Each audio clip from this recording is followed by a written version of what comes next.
Hey guys, Coach Tom here from the Southington YMCA. Today we're going to go over the difference between a squat and a hinge.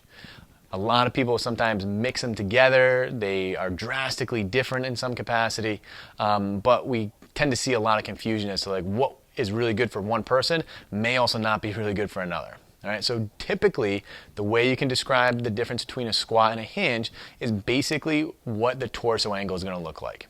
All right, so if I was going to say I want to see a squat, I want to keep a torso angle that's pretty vertical, almost that's going to mirror my shin angle, and I should be able to drop all the way down and up. And in some cases, a lot of people don't have the prerequisite range of motion to do so. And in that case, we usually use a heel lift. So if I was to show you my normal squat with no heel lift, right about there is where things start to change.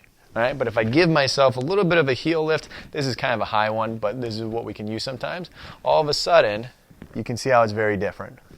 All right, if I was to hinge, I'm basically going to go with a pelvis that goes back as far as I can with minimal knee flexion. And that's about it. Okay, and then I can come up. So you can see there's very different characteristics. One has a pelvis that is actually going to come underneath and go into what we would say a counter nutation. And then the other one is where we kind of sit it all the way back and it expands out the back where we actually have a nutation of the sacrum. In both cases, they can be excellent exercises. If I have someone that's very limited in maybe counter nutation or nutation, they may be disastrous. All right, and that's where we see a lot of people come back, man, my back is killing me after that, or man, my knees are really getting beat up after doing these exercises.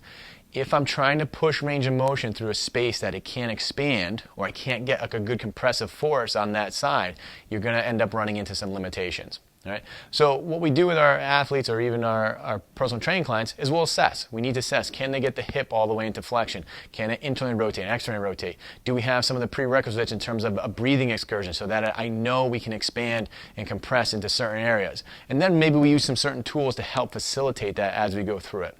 All right, so all these things come into play. If you ever have any questions as to how it might improve your own training, don't hesitate to reach out. Have a great day.